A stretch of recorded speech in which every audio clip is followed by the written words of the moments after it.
So this is Captain Cloudberry from the Single Button Games collection, although this is the disc version I'm loading, not the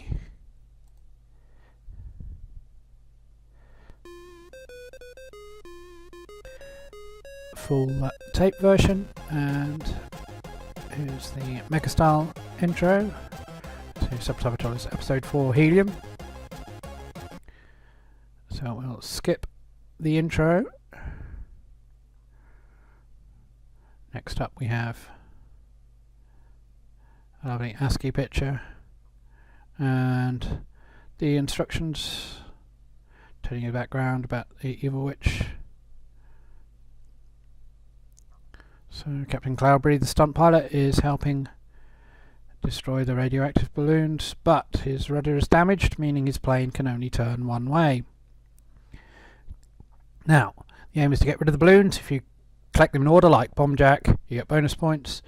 If you get hit by lightning, it will change the direction you rotate, which, as you can see in some levels, will be necessary. It's designed for use with the single button controller, as that page just said. Here are the credits and the greetings.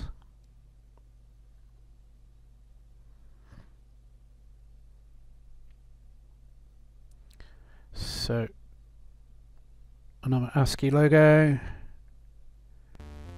and then the intro picture with a nice cover of Walking in the Air.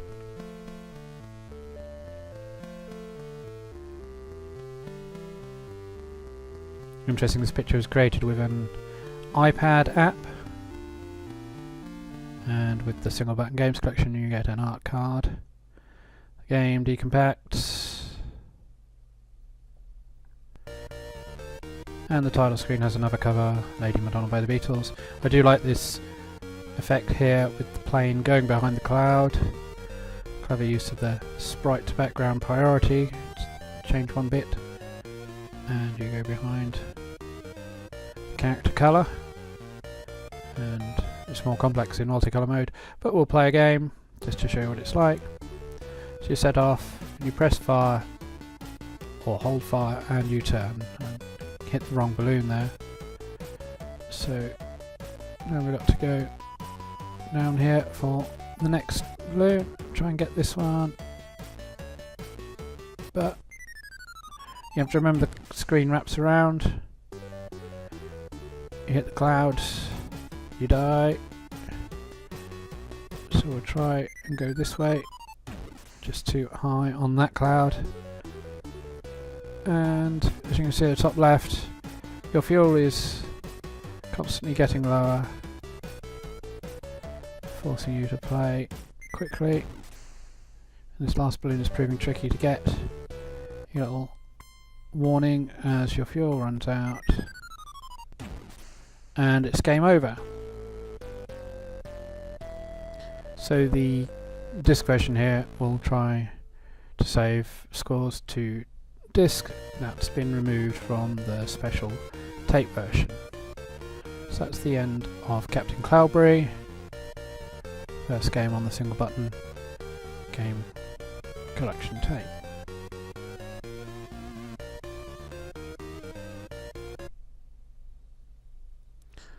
Next up is Pixel City Skater from Digital Monastery, entry into the 16K game competition. Digital Monastery is the gaming section of Kraken Group Hokuto Force, and a nice sprite effect for the title there. There's two game modes. We'll play the main game mode first by pressing fire, as it says S to start endless run. So you are a skater in front of the Pixel City and you have to jump over obstacles. Single button press makes you jump, but you have to get the timing right. If you hit the obstacle with your body or your head, you die.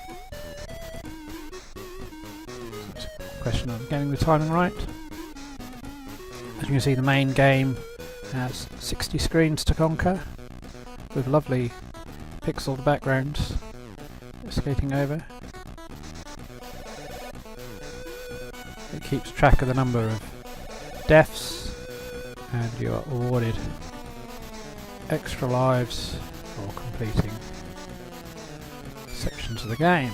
So every 6 screens you reach a speed up zone, gain that precious extra life, and skater gets faster.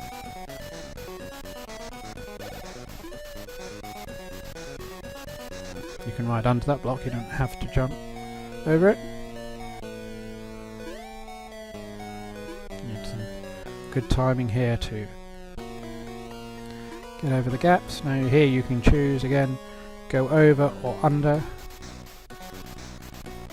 And notice the way you can drop down safely, but that does make you pause slightly before you can jump. So reach the second speed up zone.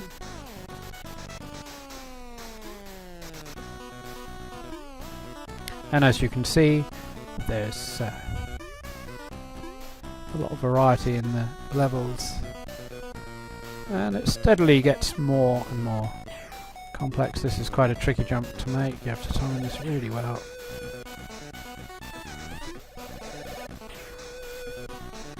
As you can see, I had a couple of deaths here. Now you can jump over, you can jump under, it doesn't matter. It resets you to the starting height on the next screen. So again, we're close to the next speed up zone, and then precious extra life. Time this jump. And there we go, we reached it. So we're still going here. Oh, we ran into that one. Another long jump here. Need expert timing.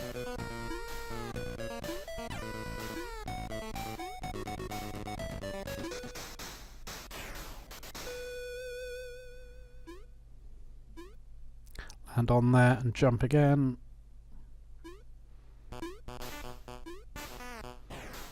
Interesting obstacle, this one. It's all about getting onto that third pillar and dropping.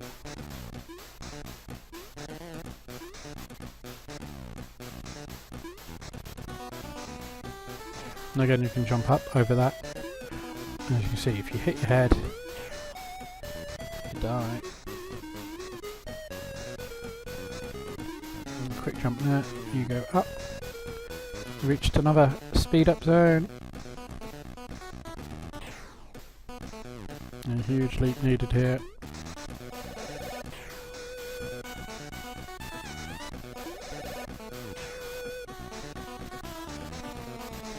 Very difficult to get the timing right on this one.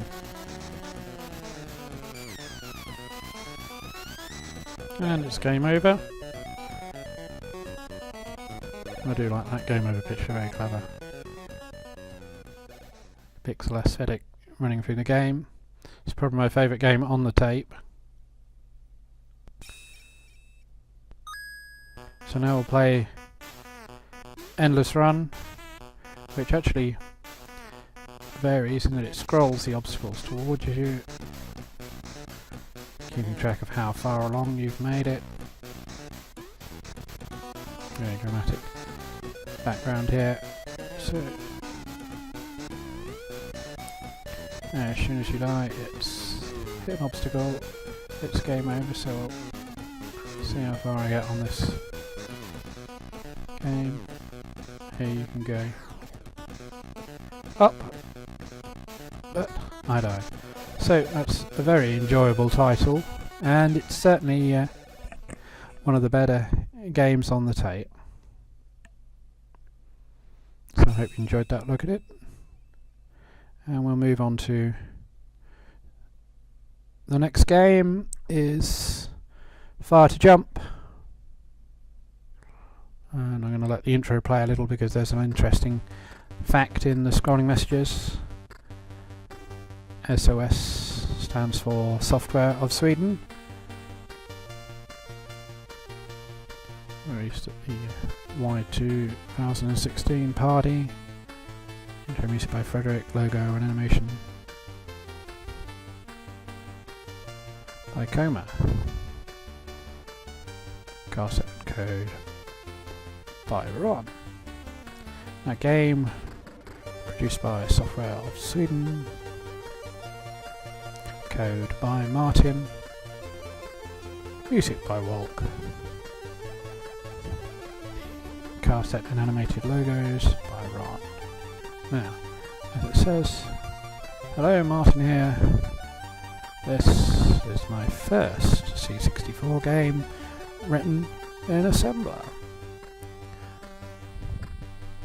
So let's see what that game turned out. Nice Software of Sweden logo there. Fire to jump. And onto the game. I do like the jolly bouncy tune. So you press fire and you jump. And you notice the way the block rotates as it jumps, which is a nice effect. So you need to get closer to jump high. And a bit like Pixel City Skater, there are tunnels.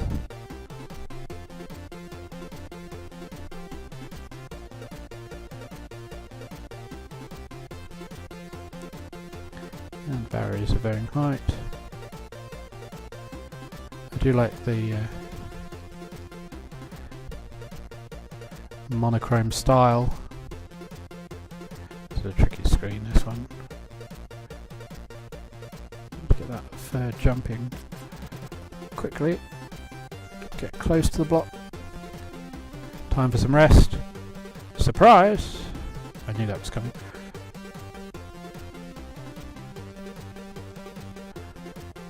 And yes, this structure is annoying because of the way the block jumps. The twist means you think you're close enough. If you're not quite close enough, you need to get closer, and then it throws two of them at you. This is a clever puzzle, this one. At the top of the screen you've got the time bar, which is constantly ticking down. You have to try and get as far as you can without running out of time. And then you can see the problem.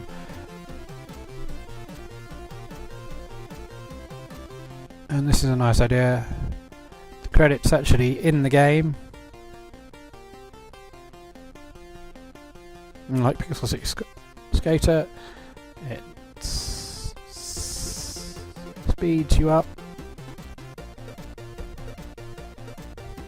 And the level titles are actually quite helpful because they do give you some clue about what you're doing on each screen. This is infuriating.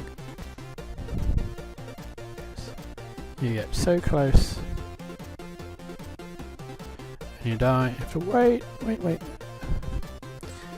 Again, I do like the music. Go past that screen first time.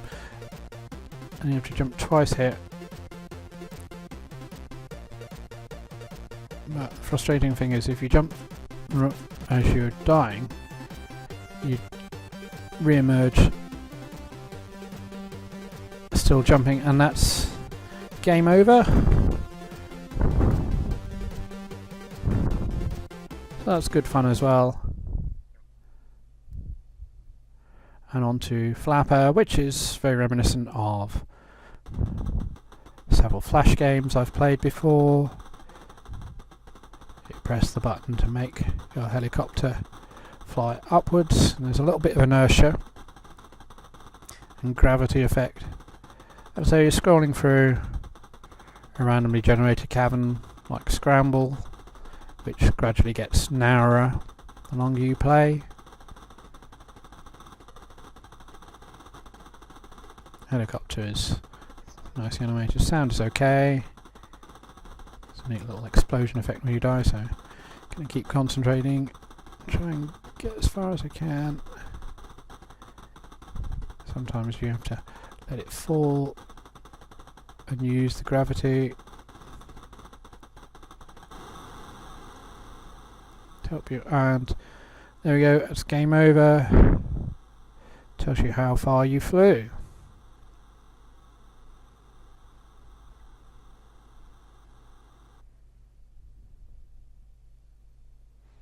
And on to the final game on the tape, a classic Flappy Bird based on the mobile app phenomenon. Of course, that was a touchscreen game. You push the script, tap the screen to make your bird flap. Here you just press fire and try not to hit the pipes.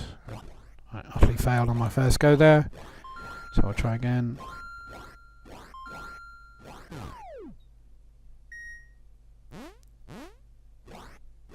And if you do well enough, you earn medals, but I'm not going to be earning any medals here today, I don't think. Well, since I played this, so I lost the rhythm. It's a pretty good version. It's the quickest of a couple of conversions to the C64 that emerged. Now, included in the manual is of the single button collection is a type-in program, Firefighter Enhanced. Firefighter was an entry into a 10-line basic coding competition. This is the enhanced version with city names and some other effects added. So the idea is you're a firefighter and you're trying to put out fires in skyscrapers. You simply press fire as the cursor, the hose, moves across the building. If you hit the checkered blocks, the fire, which are glowing, you put them out. Now each time you press fire, you use up some of the water in your supply, and the idea is to put out all the fires in the city before that supply runs out. Your score then is based on how many fires you put out. And if you don't put out all the fires before your water runs out, you are fired. So saying that's a type-in program in the manual of the single button collection. I'll save scores to disk. I want to say thank you to the guys at K&A Software, K&A Plus, the magazine, for sending me the gameplay files. Now we'll have a quick look at a couple of other games that you can use the single button controller with, the SiBUGA controller. So this is Adam Saltzman's Infinite Runner Cannabolt, converted to the C64 by the very talented Paul Koller. Entry into the RGCD 16K competition in 2011. I'm sure you've played this before. You're running to escape along the rooftops. You press fire, press and hold fire to jump. If you hit obstacles like that, you get slowed down again. There are two conversions to the 64. This is Paul Koller's, the other is also very good, Andreas Varga, Mr. Sid. This is C64 Anabolt. The other one is just called Cannabolt.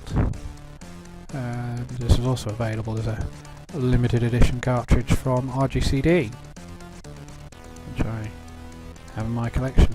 So as you can see, this is a very good conversion of the game. Lots of the extra effects, the parallax levels, seeing a crane scrolling in front, the doves flying off the rooftop, the alien spaceships attacking the city, the shake of the screen as those buildings collapse. And that's the end of my game. 2,872 meters. Music is very good too, so that's another game you can play. And finally, subject of Element 64 Forum Games competition recently, Spaceman Splorf from Pond Software by the very talented Vanya Udner, Mermaid. It's got a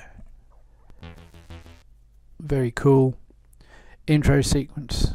This, for convenience, I used a hacked version by Genesis Project, because I know where that is on the hard drive, so I can find that quickly. And next we start the game. Gorgeous logo. That's the first frame. Episode 4, A New Job. Spaceman Splorf, Planet of Doom. And I love this music. There's 8 tunes to choose from. And so you have to press fire to fire your jetpack. Don't hit the energy barrier at the top of the screen, the lake of acid at the bottom of the screen, or any of the asteroids flying by. Press fire for a short burst or hold for a longer burst. And it's then simply a matter of surviving as long as you can. So that's my look at the games on the single button games collection tape from K&A Plus, and a couple of other games you can play with it. You see, you can have today's top 10 scores and the all-time top 10 saved to disk as well. So I hope you enjoyed this video, and keep watching the Scene World channel for more.